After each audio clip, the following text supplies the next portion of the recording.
Hi, my name's Darryl Praill, and today we're talking about the option to outsource your marketing, which is an interesting idea. It's really come of age of late. The question, I guess, comes down to why would you do that, right?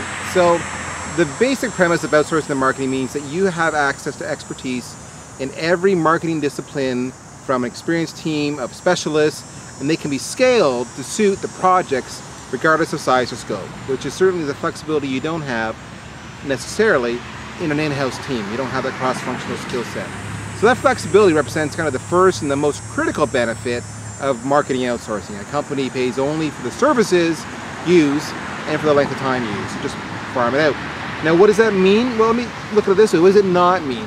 It doesn't mean that outsourcing marketing is just hiring marketing temps, because with that you don't get any strategy, any cohesive full-term plan, right? So we're talking about literally outsourcing entire areas of your team. Why would you do that? Well, first off, it lets you focus on your core competencies. So what do I mean by that?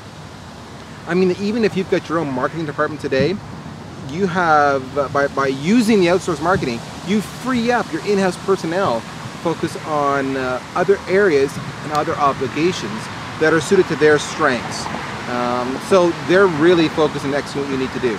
And if a firm does not maintain its own marketing staff, then outsourcing can provide a full-fledged marketing strategy, support, and deliverables, and it allows the business to focus on their core objectives, whatever that might be, whatever it is you're selling or trying to achieve.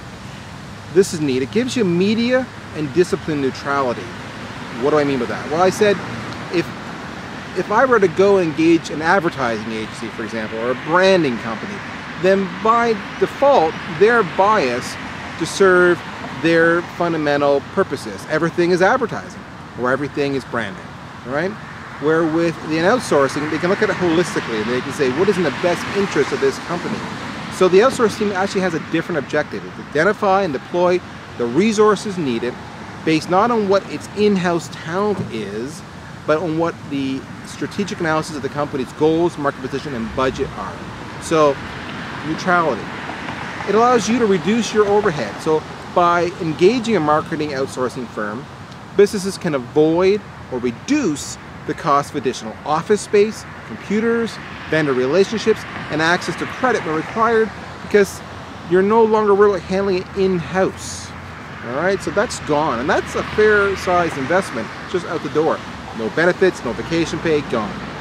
It does give you immediately access to an expanded talent pool. So the in-house marketing staff you have today may not always have the skills needed. We see this a lot. We want to do social media, but we don't really know how to tackle it first. And that's even more pronounced on larger, more complex projects that requires extensive coordination among various components of the plan. When you outsource to an experienced marketing team, they can integrate it smoothly not only into their own team, but into your team, and they bring the innovative ideas, and they bring the energy, and they also bring the talent needed to execute the goals of the plan. It gives you an outside perspective. So this is often overlooked, but the fact of the matter is every company develops a culture and a bias. No matter how dedicated or engaged management might be in meeting the corporation's goals, it's often possible and common to become too involved and too close. You can't see the forest for the trees. Bringing in a marketing outsourcing organization who not only have your best interest in mind, but also have the perspective of all their other clients, allows them to bring that outside perspective, unbiased, non-judgmental, non-influenced, to tell you what's in your best interest. And that's often where the innovation happens. It allows you to maintain momentum, right? So we know, just based on the economy in the last couple of years or the last decade, that every company will experience highs and lows in business depending on the economy, on personnel. People come, people go. And nothing slows a project down more than when you get hit by poor sales or you get hit by departing employees. When you outsource it, you don't have to worry about that. You have that continuity. That's gone. And if times do get tough, you simply say, the relationship's done, I can no longer afford you. That, on its own, is worth a lot.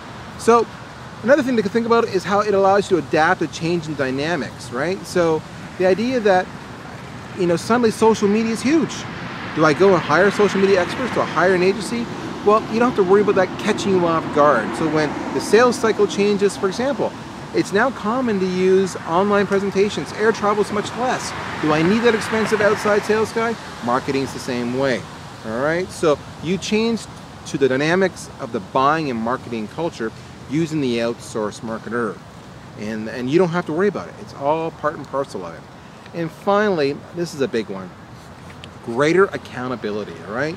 So whether it's project management, collaboration among documents, comps, ideas, concepts, consensus building, getting the executives as well as the team players involved.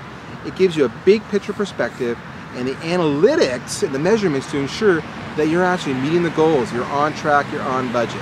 And as we all know, once the analytics are there, if it's not meeting it, you can let them go. And that's again the beauty. So in the end, that's kind of a nutshell about marketing outsourcing. The question comes down to this. Are you a candidate for marketing outsourcing? Do you find yourself kind of struggling with just not enough time to do it all? Or your budgets are tight? Or perhaps there's unrealistic expectations or alignment within the organization? Or maybe you're even outright missing goals? Then I suggest you consider at least having a conversation about trialing an outsourcing engagement. You can do a side-by-side comparison. Give 2 projects to your in-house versus the outsourced firm. But what I suggest to you is when you find yourself looking at what you do next, you hire another employee, I say stop, and it's time to think a little out of the box. So that's it. Glad to talk to you. I hope you have a fantastic day.